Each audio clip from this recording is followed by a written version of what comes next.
um, why I really wanted to do this, because I just think that Africa has so much potential, and maybe we're not giving it enough attention.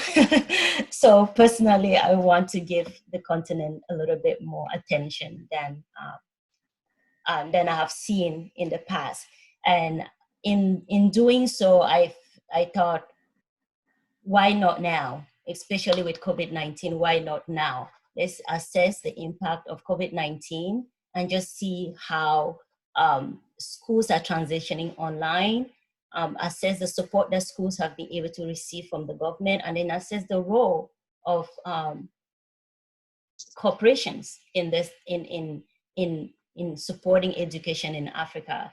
And when coming back to online, what is the platforms that are really working for the continent at this time? So these are some of the thoughts that were running through our head as we were going through the questions and writing out the questions for the survey. We are very happy that you gave us the honor of giving us your voice. You really made sure that your voice were heard, and you gave us a lot of feedback, which we were able to analyze. Didn't take a lot of time to analyze it, but we were able to pick up highlights that we are happy to share with you today. So we had 10 countries overall participate in the survey, which was really exciting to us. And a total of 69 participants made sure their voices were heard. 8 from Sub-Saharan Africa, and then India and Brazil. And Brazil is in the house today. So the largest population was teachers. So when we originally started this, the thought was maybe it will be more administrators, but we noticed that the teachers are really passionate about this. So we have 46% teachers, 8% head teachers, 7% principals or headmaster, people in the nonprofit industry, 7%, and sole proprietors, 6%. We really love the passion that the teachers showed in these surveys, and it encouraged us because it helped us to know that they are not just teaching as a job, they have a passion to really understand education. And as a result, you will notice that the survey the voices of the teachers will probably be heard more in the surveys. So let me look at my notes. Some of the PowerPoint is a little tiny, so let me look at my notes. The majority of the schools that participated were private schools, and 57.4% of the participants were from private school, and 42.6% was from the public schools. Only 1%, about 1%, had less than 10 students. Between 11 and 100 students made up 10% of the population. Between 100 and 500 students made up 29.4%, and over 500 learners made up 58%.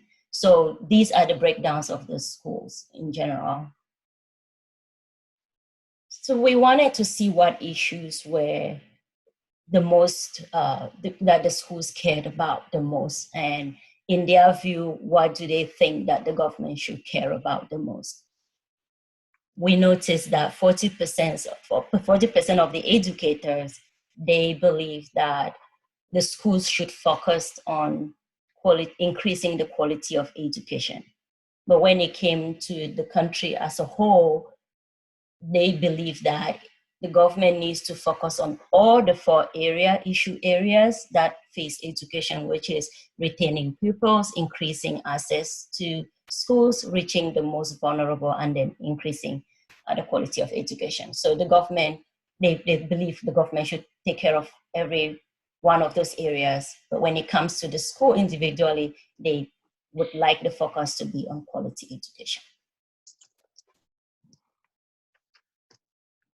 Now, moving online, we wanted to rate the school's ability and just how quickly they were able to adapt or change in this very fast-paced situation that hit all of us as in the globe. So it wasn't like just one part; it was everybody. So how quickly did sub-Saharan schools transition into a different way of teaching?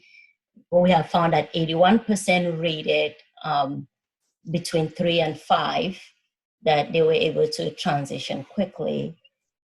So the data indicates that the schools and teachers were able to quickly transition into online education with no prior planning and minimum resources.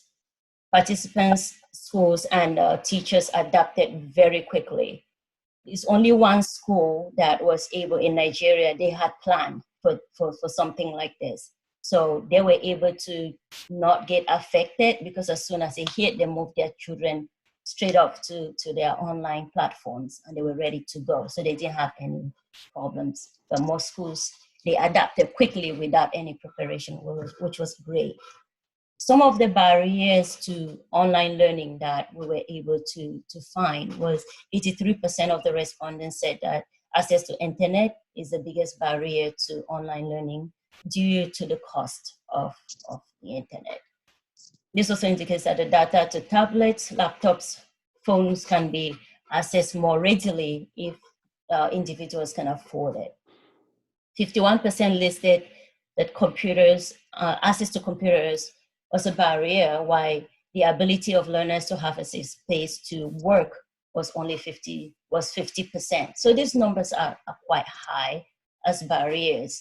But we really liked the fact that the 80%, it's something that maybe could be easily fixed. Not easily, but can be fixed. So when it came to effectiveness, we wanted to hear from you, how effective was online schooling when you transition? How effective was it? 46 over 67 respondents considered online learning to be effective. We found that this was such a great response because they did not plan for this to happen. I feel like a month or 3 months ago, or just say January, if you had told people go online, there would have been a battle, and they would have said, we are not ready, we cannot do this. But when this hit, they were able to transition quickly, and they still think that they were very effective. So we were really encouraged by this.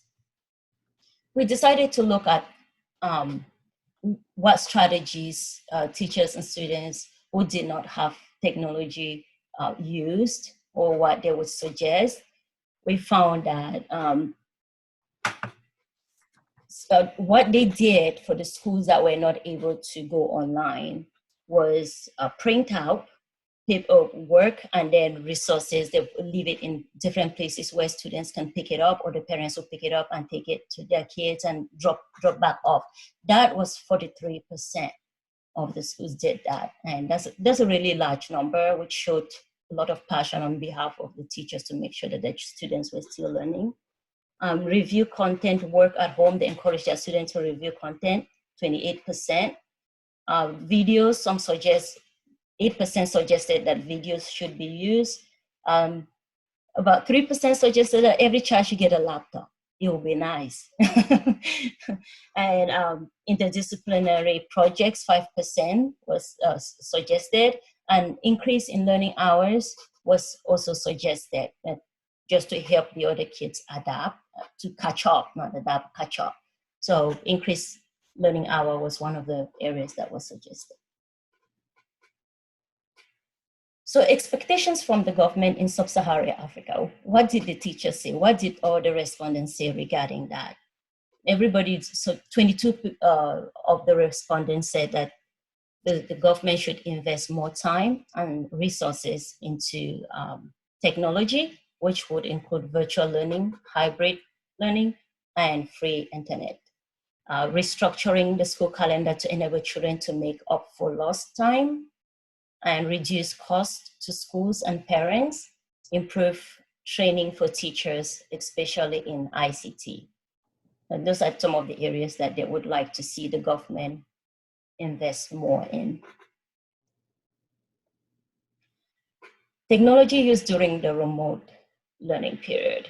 So majority of the participants indicated that the schools transitioned to online learning. 5 schools did not transition from our survey. 5 schools did not transition to online learning. 3 from Kenya, 1 from Cameroon, and 1 from Rwanda. The most used online platform is WhatsApp. 67% of the participants mentioned this as a viable tool for education in Africa. About 30 mentioned Zoom and 18 mentioned Google. Some of them use both Zoom, Google, and WhatsApp. Those are the big breakouts. Cisco WebEx and Shobi were used in India, which was quite interesting because I've never heard of some of these platforms. And Jennifer, could you talk a little bit about the role of technologies in companies? Yes, thank you. And also at the time, just to remind everyone, we'll have a time for Q&A around these slides and what we found from the survey. And then we'll also have a time we're calling Creativity Abounds, where we'll move you into breakout rooms and to have a chance for people to reflect on this. There's some guiding questions, but just to give you a sense of the order of events.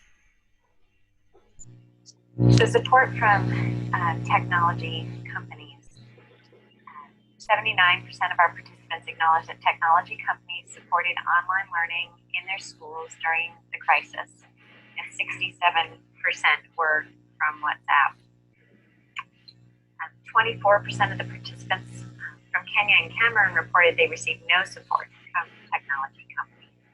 And then Uganda ranked third with no support from technology companies during the crisis. Some were saying we just pulled out a couple of codes, but they provided us with free internet facilities, but bad network was the talk of the day. Currently, technology and internet providers have not been helpful or supportive in any way from knowledge and experience. So people have really had a wide range of experiences. And this last part was definitely discouraging, but they've merely cashed in on the crisis to make as much profit as possible, but yet the network connection wasn't helpful. These are just a couple of the companies that were mentioned. You'll see Safaricom came up several times, MTN and Airtel as well. But there weren't too many. I mean, this only highlights really 3 companies that seem to partner with governments to get the infrastructure needed to provide internet access. This quote struck us. I believe this was from Rwanda. The access to lessons, broadcasts, and radios were still a challenge to the most vulnerable children from the poorest families, or children with parents who are not educated and who could understand the importance of supporting and encouraging students to follow lessons on radios. Instead, they would encourage their children to support them in their farming activities. To some extent, the majority of the families where our students come from, their parents could not afford to feed them. Therefore, their priority was not quality education, but rather feeding them. Access to technology tools and use, such as access to internet and electronic devices, are still a big barrier. I know that even from our own interactions, because we're very involved in Rwanda and with 3 young men we have in different schools, this was definitely an issue when their parents could not even work to get food on the table. The last thing on their mind was school. So where do we go from here? It was interesting. There was definitely a sense from your comments when we were trying to pull together the words that we heard, but a desire to really focus on improving learning, improving the quality of learning. Some words that also came out were, can we reimagine, can we rethink, can we think in new ways about whether the calendar, re-envisioning the school calendar, re-envisioning how technology is used. And one person said, I think this is a time when the best strategy is not always the newest one. How can we really think, how can we go deep in the learning that we're providing? Some other thoughts that came up through the comments that were shared, where that there really needs to be a focus of how we do online learning, how can we increase the investment, build the infrastructure to accommodate the growing need in this digital world, how do we solve the problems of accessibility, inclusivity, adapting to different social realities, and reaching out to the remote and rural learner. How can we go an extra mile and blend online teaching with normal teaching, because both help on different occasions. Let's encourage governments, private schools, and institutions and partner organizations to ensure technology tools are available and teachers are well equipped to use them, and support local communities with the initiative of Radio and Cell per Family program. For a more result-oriented drive for success in raising the level of literacy and education in our society, more needs to be done to develop and equip educators with the most recent skills for carrying out their work in the present times and subsequently in the post-COVID-19 era. There was definitely, as we move into a time of Q&A, because so many of you did share such good comments and feedback in your written comments, and I think what we did here again, just to kind of summarize, is teachers adapted quickly. They took this challenge. They were able to use technology. I would say, in comparison to what I saw even from my my children in American public schools, you were using technology in a way that was different than here and faster in a lot of ways. Except the issues of accessibility and the internet access were real issues and definitely harder in the African context. And so we were inspired by the vision or the passion and the commitment to improving education, and also felt a desire for people to brainstorm together. So right now we're going to just have a time of Q&A, and then we're going to move into a time of brainstorming together. So any questions on the survey and on the slides that we've shown?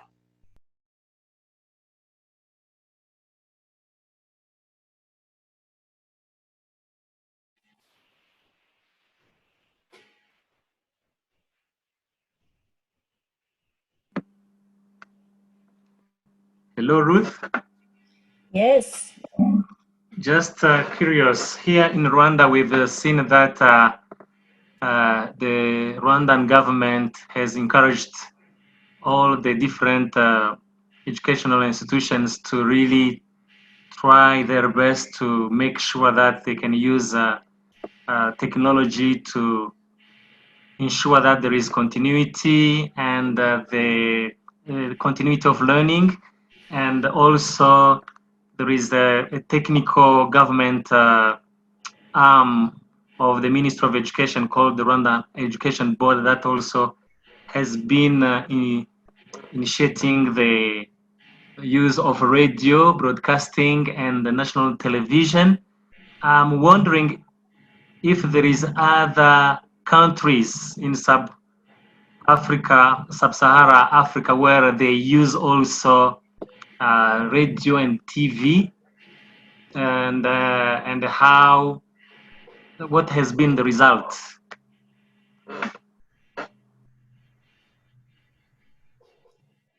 Yes, Cameroon use a lot of radio and TV for teaching. The private schools mostly used WhatsApp, and some of them use Google, but when it came to the government schools, it was radio and TV. The effectiveness, that is hard to gauge. So it's really hard unless we go back and do an individual survey to just ask that particular question. It's hard to gauge if that was as effective as it should be. But talking to some individuals in Cameroon, I find that most of the students were excited to learn. And from the surveys, what we noticed was that they only focused more on the examination classrooms.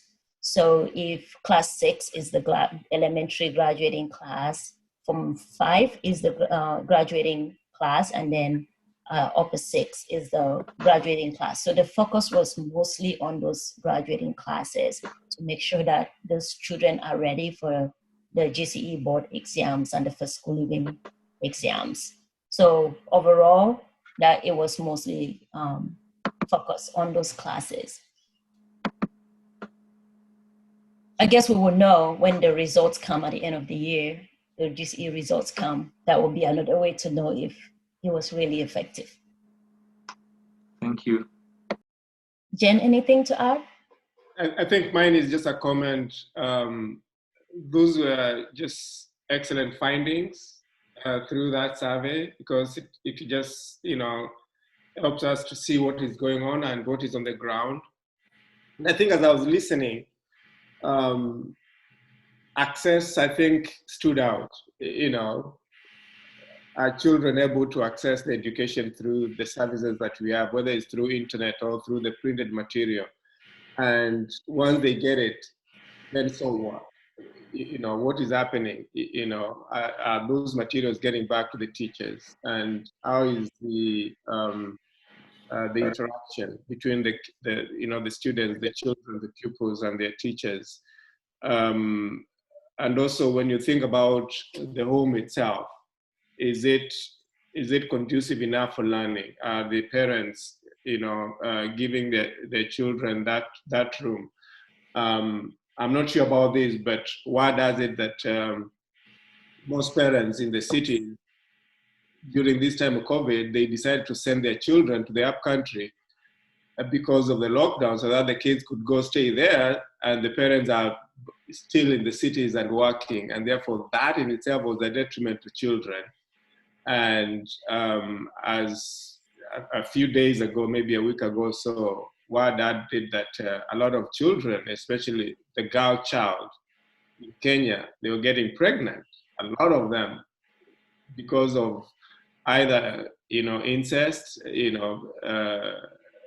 just stuff happening. And this is all because of what is happening, because kids are locked in there with their guardians and all this. So all that issues that as a community of educators and leaders, we truly need to find solutions that are likely to be long lasting, because I think this is likely going to be a new normal before we get back to where we are supposed to be. Very true. Very true. I sat in a couple of classes on WhatsApp, and I saw the interactions, and they were pretty encouraging to see how the teachers turned WhatsApp into a very structured classrooms, where the students would come in, they would post responses and to questions, and the teacher would grade it and send it back and over WhatsApp, and have lecture hours over WhatsApp. That was really encouraging to see, because I would not have thought that something like that will happen. The disappointing part is the parents that you mentioned that would be in one place and their children in one place. The kids that were able to go online were the kids that were at home with their parents. Their parents can give them the cell phone in the evenings or whatever time that they schedule for class, and then they would jump in on WhatsApp and take classes. So the unfortunate case was for those parents that were not at the same spot with their kids, so they didn't have that privilege. Thank you for pointing those out.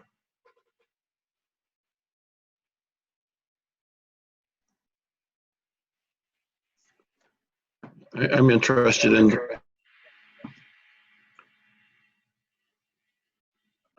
comments on the chat window.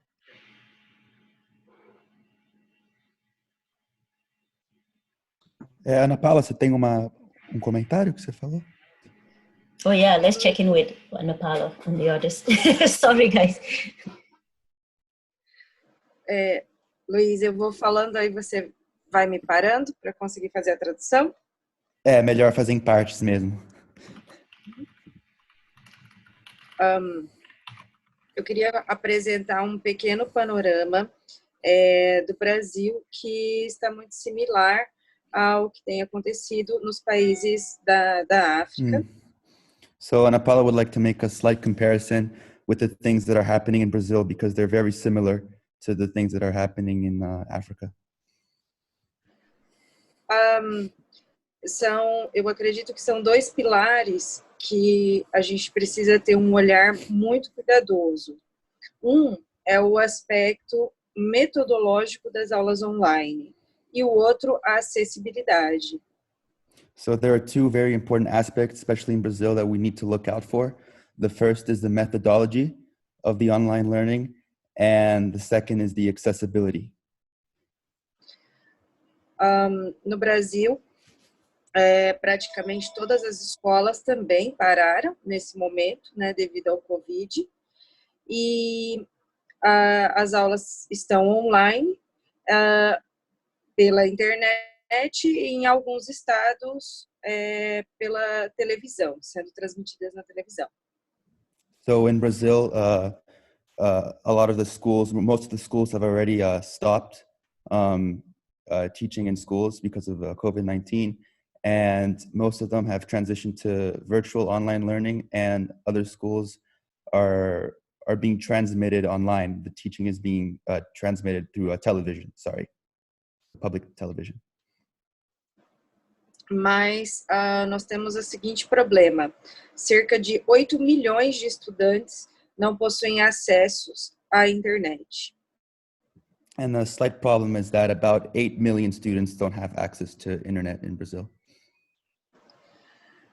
Para resolver, né, esse problema, o governo disponibilizou que as televisões fizessem a transmissão.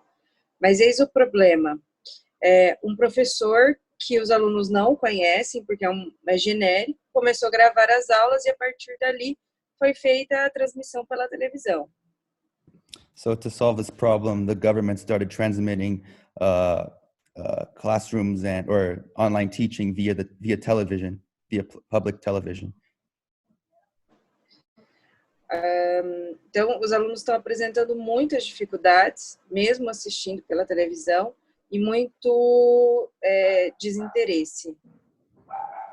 But nonetheless, there's still a lot of difficulty for the students to watch TV and learn, and there's a lot of disinterest as well. E só para ser um pouco mais breve, quando eu me referi à metodologia, então o aspecto da acessibilidade é algo que é urgente, né, a ser resolvido. E no sentido da metodologia, em 2014, eu estava dando aula na universidade, e eu fiz parte de iniciar os cursos de ensino à distância para curso de física. So part of the solution has to be towards the accessibility that the students have. And Ana Paula is commenting that since 2014, she's been working on a project that enhances the online virtual learning for students. E um dos principais argumentos era que o curso de física, os alunos abandonavam muito devido à dificuldade. And one of the greatest challenges that Ana Paula faced was that a lot of the students would abandon the course because of its difficulty. And she was teaching, she's been teaching physics. E então acreditava-se que o aluno fazendo à distância, ele poderia assistir várias vezes a aula do professor e ali tirar a dificuldade, né? Yeah, the initial presupposition would be that the student would be able to watch the online class multiple times and then ask questions, but clearly that wasn't the case. Só que os professores continuaram dando as mesmas aulas do presencial online, exatamente igual, sem mudar a metodologia. So the problem was, however, that the professors, they would teach the same way that they would teach in classrooms online, using the same methodology, and that wasn't the way that it should have been. It wasn't effective. Resultado, a evasão ela foi muito maior online do que o presencial. Ok, desculpa, a primeira palavra. Então, como resultado, a evasão, a gente teve um número muito maior de alunos que desistiram do online do que no presencial. So as a result, there was a higher proportion of students who gave up online learning as opposed to physical learning in the classroom.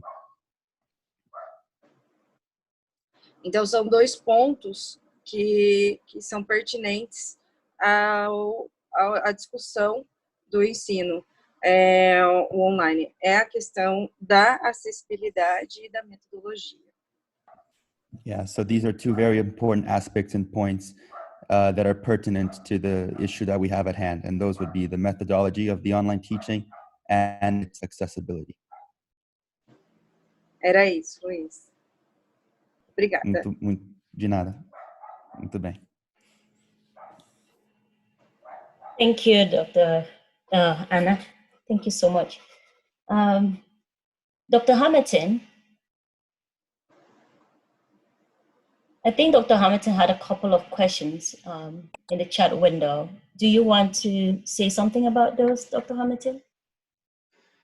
I'm just trying to sort out a couple things with the Zoom, but I did pose a question on the chat window with the supplement, and it goes to some of the things that Dr. Giacomo was just sharing about the pedagogy, not as sophisticated as her comments, but I wanted to see if individuals had any short examples about learning experiences that were more effective just because they were in this unusual situation. So Ana Paula was mentioning using the same techniques online that you use face-to-face, and that not being very effective, but sometimes online can prove more effective even if individuals don't expect to or try to do that. So I was simply looking for some examples of serendipitous or positive experiences, perhaps, that educators were not expecting once they started moving into online.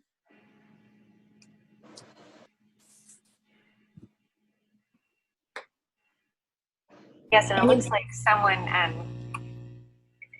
Angololo, commented on the challenges in the Namibian situation. And I don't know if you want to elaborate more on what you were finding there. I'm not sure the first name there. My apologies. Okay. I think the discussion followed more on the challenges, and I agree with Eric that perhaps examples where good online teaching has taken place would be more useful. And at this moment, in Namibia, for example, ICTs or teaching with ICTs becomes secondary because we are overwhelmed by lack of resources in schools, basic ones. To start with, things like supply of water, supply of electricity, access to internet. So that takes up large, it takes up a lot of money to sort of try to get there before we invest in technology. But however, those who are using technology are mostly those in cities, in towns, where there is electricity and the teachers, have access to, let's say, WhatsApp. They have smartphones to be able to reach to parents. But what has been happening is that basically they just read. If, let's say, in primary school, they would read to a story and then send it to the parents, for the parents to read it or to give it to their children so that they can listen to it. But we haven't had that interaction between the teacher and the learner, especially in primary school, except in private schools. Of course, they have platforms and the children can log on. And this has been a challenge for most of the learners, especially, and also their parents, because the parents, firstly, didn't know how to go about it. The methodology, as Anna mentioned, is quite problematic. The teachers firstly didn't know what to do, and the parents also didn't know what to do initially until they figured it out. It took some time, but we kind of gotten there. But perhaps what I didn't get is how to record. Maybe the focus was not so much on how to record the positive incidences. And we should then maybe zoom into that and see how we can best record those positive incidences rather than just focusing on the challenges.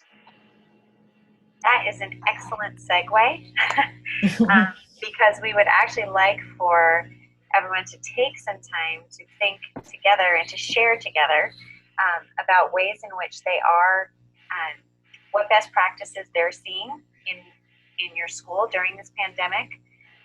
Maybe what is unique to even your own country's culture in how education is being done during this time. How do you make education even more reflective of a communal culture, say, for instance? Are you seeing that at work? And then how can we bring the best of current educational practices and our own unique cultural practices to this education board? These are a lot, and we actually might do this again tomorrow in a little bit more in-depth way, but we would like to take 15 minutes where Ruth is going to put you into breakout rooms. I will take these questions and actually put them into the chat as well so everyone has them. But we want this to be a time of some creativity and hopefully for you to inspire one another. Are there best practices? So if you can focus on that, what best practices are working for your school in this pandemic? And then what is unique to your country's culture that should be amplified during this time? Following this Creativity Abound session, we're going to have two organizations that are represented here to share some really practical ways that their organizations are trying to help. So IC4 and Kurumbuka, and they'll each take 10 minutes, so we should still be done by 10:30. But we wanted to offer you a couple of practical resources. And tomorrow we have two others sharing as well to, again, highlight more resources that can help during this time. So we hope that's helpful. So Ruth, do you want to move us into breakout rooms? And I will put these questions in the chat. Sounds good. Have more interactions, the older people with helping students, or even just doing, sharing their expertise in their area of past job employment and things like that. So I'm just trying to make this connection with them to help both sides, because older people don't know how to use technology either. And then the students, because I work with primary kids basically, so they don't have the interest to stay focused, and the parents don't have the knowledge to keep them engaged, how to do it. So it's twofold. I'm trying to, get both connected, kind of like that. Então ela está explicando que é mais em relação aos alunos, né? Que na verdade os alunos às vezes não mostram muito interesse no ensino virtual, e que também os pais não têm às vezes a disciplina ou a sabedoria de engajar eles, de manter eles disciplinados no ensino. Exatamente. Eu vejo que são os dois extremos das pontas. Os alunos, as crianças, principalmente as crianças, né, os menores, na parte de alfabetização, estão sofrendo muito, porque eles precisam da ajuda dos adultos, e os adultos têm dificuldade em ajudar. E de outro lado, você também, os idosos, o outro extremo, né? Yeah, so Ana Paula is actually explaining how there's two sides of a continuum, two sides that are very extreme. The one side would be the students who, as you mentioned, Denise, are showing a lack of interest, but mostly because the parents don't have the right tools to maintain them disciplined and engaged. And the other side of the spectrum would be the older people who sometimes have the interest, but don't have the knowledge themselves to, Right. to carry out in a virtual many of them, there's a survey that was done and many girls came up positive, they are pregnant. You see, these are 13 years old, 15 years old, 18 years old. So what do you do with that? That's something that's a big problem that's coming. So there's a lot of complexity that this COVID-19 brought, and the education element also, we still have many challenges to just make sure that it's picking up and students can get that learning that can go on. Yeah.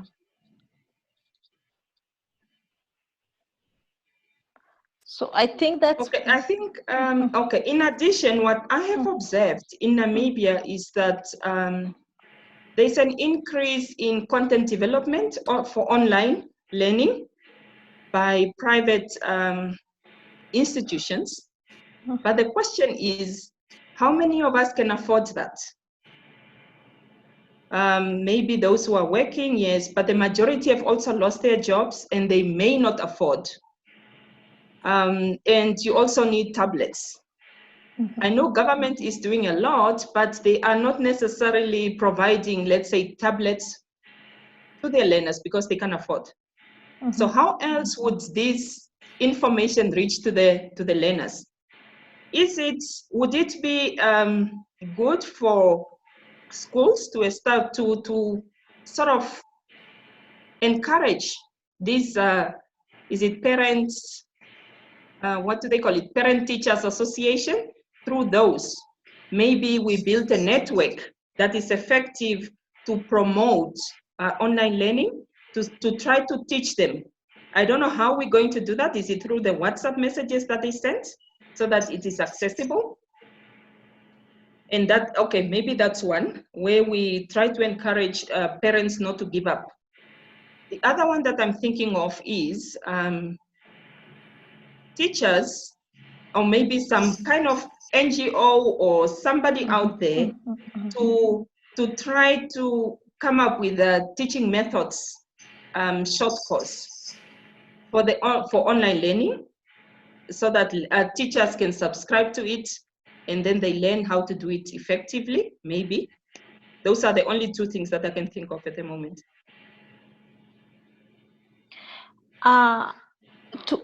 Sorry to just jump in, but I just wanted to connect it to something. Apart from maybe having the private sector coming in, of which they can come in with very different kind of curriculum, which might confuse the students, because each maybe NGO or each nonprofit may just come in with their own kind of like teaching method or curriculum. I would also prefer if they could, we can have like an organized institution. Like in Kenya, we have the Kenya Institute of Curriculum Development, the institution within a country which is mandated to develop the curriculum for learning. If these institutions can be mandated at this time, because this is a challenge that was never foreseen, they can be mandated to come up with some form of with conjunction obviously with schools, they can come up with some form of online education learning so that educators can just page or use that curriculum.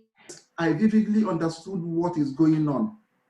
So we have a problem. And I said, my recommendation is, in as much as we are trying to ensure that this access to technology is used to ensuring that the children, that the learners learn within this pandemic, we should also not throw away. We should also try to inculcate also our own local content, our own local means of driving education to the grassroots. Because at the end, what we will try to measure is what are the learners' outcome and achievements. Whether you use the technology or whether you use any means, the bottom line is that we want to make sure that the learners achieve something. So we, yes, I quite, because everybody is seized because of this pandemic, nobody goes out, nobody comes in. So the only way we will rely is technology. Now you also talk about in the rural community, how many of the parents have access to smart mobile technologies? How many of these parents have access to simple internet? And how many of the parents have access to other infrastructure like electricity? The percentage is so high that those that are being excluded into this group are so much. So we should talk about all these things to be sure, so that when we are talking, it's quite easy for us to always come in. We sit in a very big hotel and we say that, yes, this is what we are doing, this is what we are doing, but it's education, because largely because of the inertia from the part of the government. It's only now that many of them are beginning to be proactive. Even though teachers had wanted to, maybe do something with the kids and get their attention, but the government didn't give them that motivation. I think they had other issues to deal with. The Nigerian child who maybe schools in a public primary school has been neglected during this COVID. That is just the sad reality. The secondary school student, the beginning television and radio, but I don't know how organized that is. So it's a bit of a painful experience. And of course, when we say public private school in Nigeria, we're talking of millions of people, like close to 50 million kids, if not more. So that constitutes a good chunk of the population. But the private schools are well advanced, way advanced. They didn't lose nothing. They just had this very smooth transition into online. Because in the past few years, I have been actually helping some of the schools to build up their infrastructures, and also the methodology, the pedagogy of online teaching, which basically many just embraced. So there are good things happening, but there are also some painful realities of failure. Yeah. Wow, thank you. Thank you for sharing. Mr. Sang, any comment? Sure. So I'm not too familiar, I guess, with the situation specifically for Africa. I've been to Ghana. I visited Ghana for about 6 weeks. That was many years ago, but that's probably the extent to which I'm familiar with the African context. But just in general, I guess in what Miles just mentioned, I think just thinking about how crisis situations can exacerbate disparities that are already existing, and I think, and so for those with resources, I think it can actually be, there could be actually benefits coming from such situations, whereas for those without resources, it's actually quite worse. So how to actually address that? I mean that is the challenge, I think, and just very this is a learning opportunity for me, and some of my thoughts going through my head right now. Thank you. And really, as we just talking here, the biggest thing and Ruth is here with us, is really access is a real issue. Access, whether it's in the US, whether it is in Africa, wherever it is, access. And that access is, how is it, and do we have trained personnel? Because you could have the tools, but the personnel is not trained enough. And so all those things, they really have to come together. So governments, private enterprises really have to come together to set up infrastructures that are going to take us to the next level. Because without that, it's going to be very tough for a lot of our children across the globe. And in Africa especially, because we know technology is not where it needs to be. And if we are talking about the internet, when electricity actually is a myth, So think about that. And, you know, accessing internet is one thing. If I speak about here, Rialto, we have families that actually have no access to internet. So our school district, what I had to do was to actually give those families hotspots, you know, so that their children, give them a computer, you know, a Chromebook, and an internet hotspot so that those children can access that. So if you can imagine that is happening in the US, think about Africa.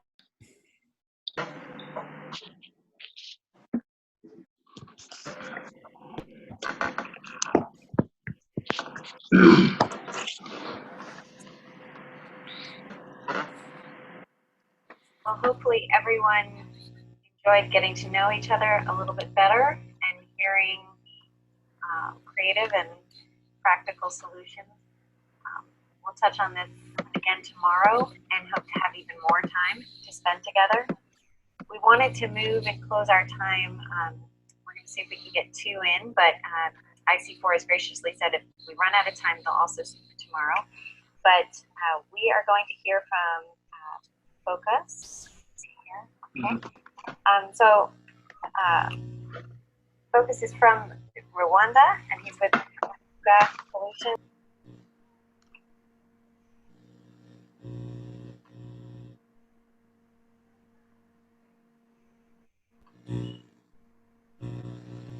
Hopefully you can all see that.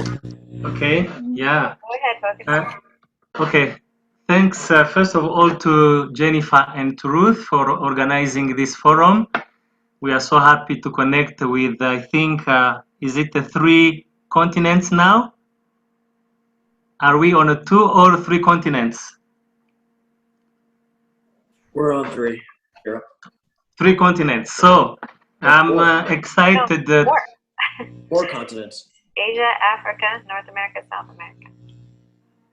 Wonderful. So I'm happy to share with you about Kurumbuka Leadership Solutions, and I'm grateful to Ruth and Jennifer for having given me this opportunity to speak about what this new organization is trying to do, trying to make sure that we empower leaders to be able to solve problems and different challenges we are facing on our continent of Africa.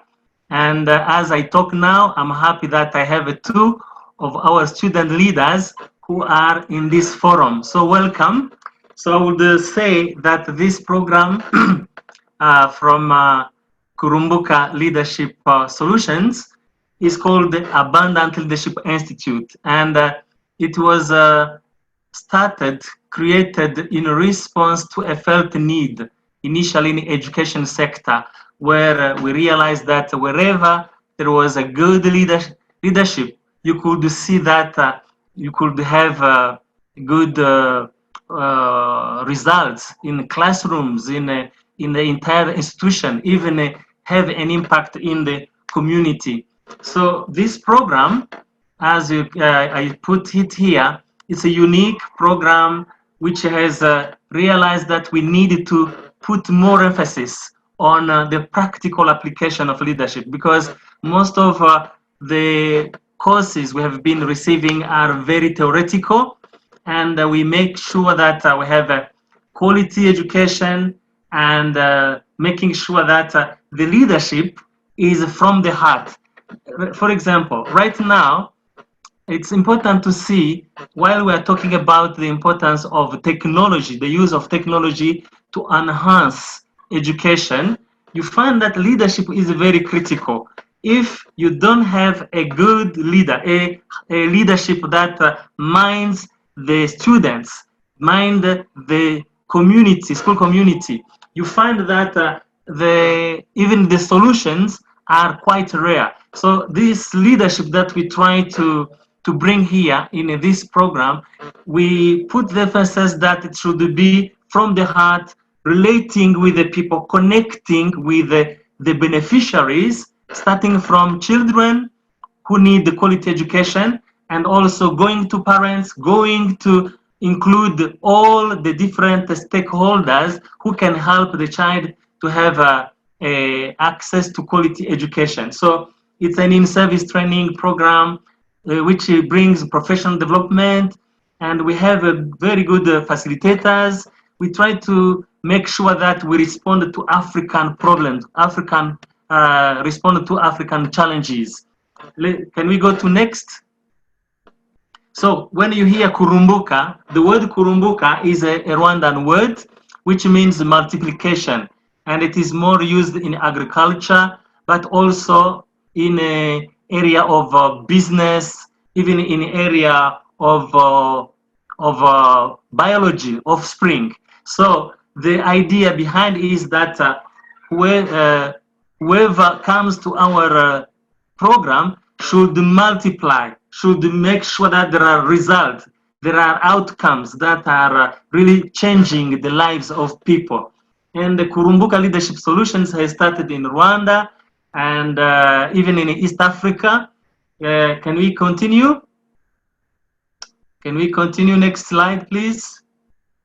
Yeah, so that's starting from the heart of Africa. We welcome you here in Rwanda and East Africa. Rwanda is a very small country, very hilly. It's called the country of a thousand hills, but also a thousand smiles. Can we go to next slide? So education, I wanted to emphasize the fact that education and leadership have to go in tandem. There are like two wings that can take any institution, any nation, any community towards development, even towards doom. In Rwanda, for example, education has been used as a tool to divide. So there is an importance to really make sure that the education, the quality education, brings more of empowering the children so that they can be a resource, a benefit to the national development.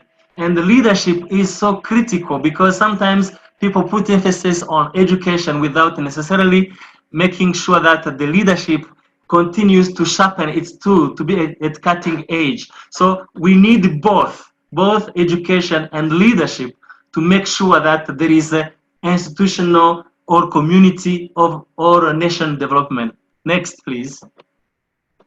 So quality educational leaders, they invest in quality education, but make sure that community also is involved and developed. One day I visited this man called Tite Siborurema. He's a man who was working in a very, very low resource school, and yet he was receiving awards. And I just want to know, how come that you can even dream of quality education in such a low resource context? And this is what he said. He said quality education is not determined by the size of students in a classroom, because I realized that the school was overcrowded with over 60 children per class. He said that quality education is not determined by the size of students in a classroom, but by the quality of the teacher in a classroom. And next, please. However,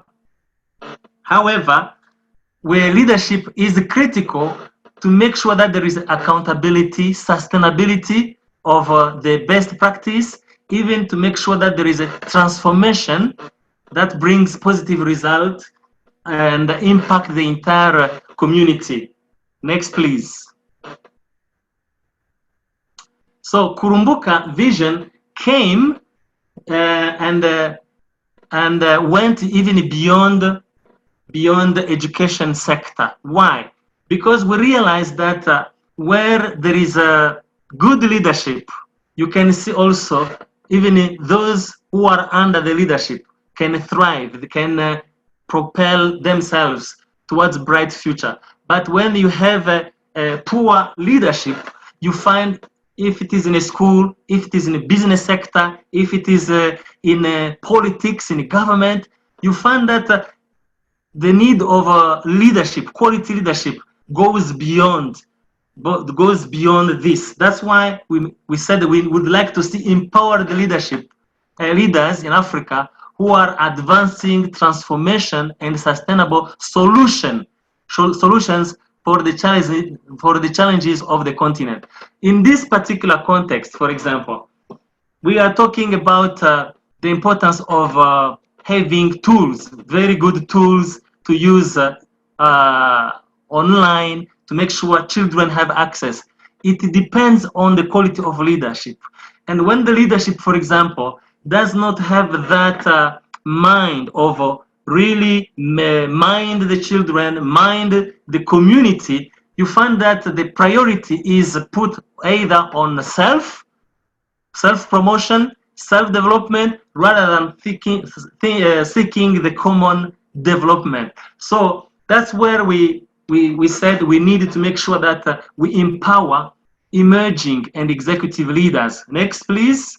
At Kurumbuka, we also realized the importance that at Kurumbuka that we connect those who are influencers if they are in the same sector like education, or they are in the same sector like business, or they're in the same sector like the law sector, they need to be connected to make sure that they come into a same network of like-minded who are passionate to make sure that they make difference in people's lives. Next, please.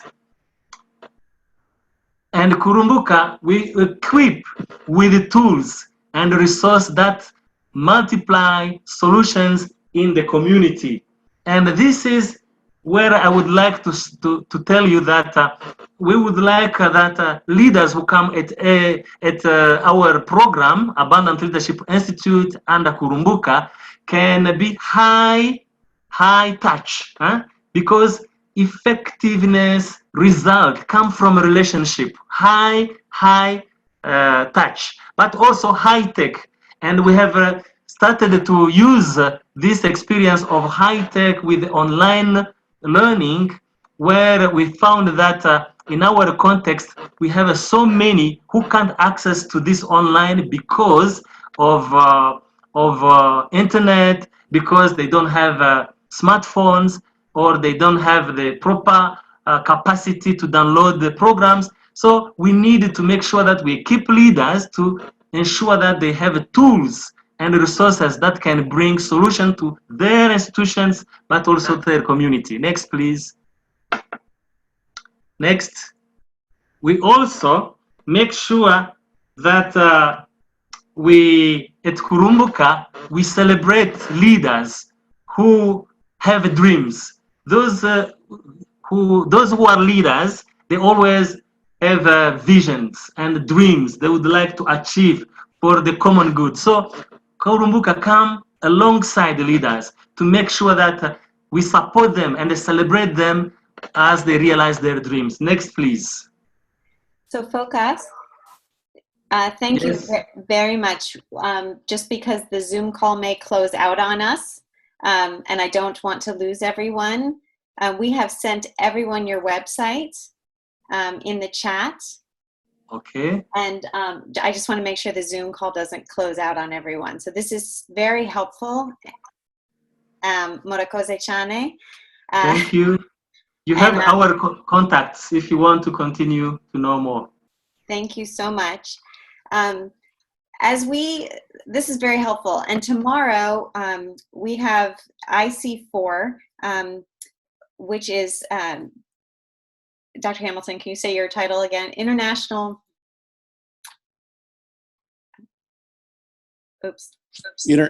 Community for Collaborative Content Creation. Thank you. Thank you.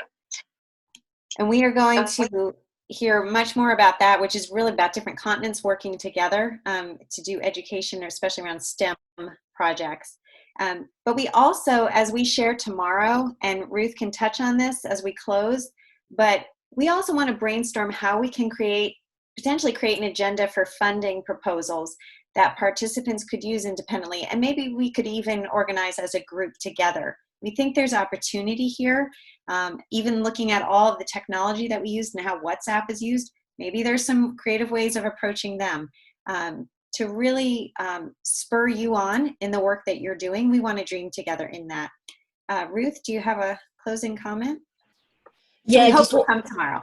Yes, we hope that you come tomorrow, and the discussions that you had in the groups, maybe make a note of your takeaways from that discussions, and let's share those together tomorrow. And like Jennifer said, how can we find ways of solving some of these issues? Should we write a grant together? Should we write an individual grant that can support everybody? So let's come back together tomorrow. So please come back tomorrow so we can hear your voice and get your contribution in this. So thank you so much. This was really great. This went far beyond what we expected, and we are really excited. We hope this is the birth of something new, something that will start moving the continent and other low-income countries in the direction that we should go. We know the problems. We know we can find solutions to these problems. We just need to stick together. Let's stick together, work together, and hopefully we will find those solutions. So should we count on you tomorrow? All right. Thank you, thank you, thank you, thank you. See you all tomorrow at the same time. We will be awake and excited and ready to share. Okay. Thank you so much. All right, thank you. Thank you for doing this, Ruth and your team. Thank you. Okay. Thank you for the initiative. Thank you. Thank you. Bye-bye. Bye, everyone. See you all Bye. tomorrow. Eric, see you tomorrow. See you tomorrow. Bye. Susie, bye-bye. Bye. Yeah.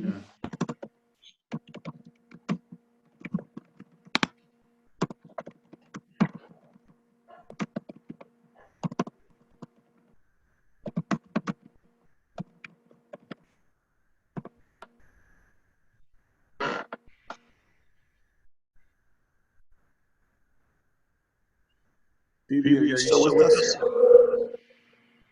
Thank you, Focus, for coming today.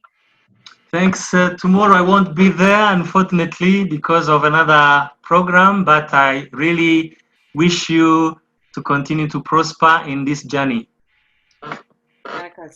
Thank you. Yeah, thank you so Talk much. again. Thank you. Thank you so much, Focus. We really appreciate what you're doing. And thank you for presenting today and for going quickly, you know. It was not easy. 10 minutes, it was not that easy, but thanks for the opportunity. Absolutely. Yeah, send us any ideas or notes. Since you will not be there tomorrow, just email us with any ideas or notes that you have. Bye-bye. All right. Bye-bye. All right.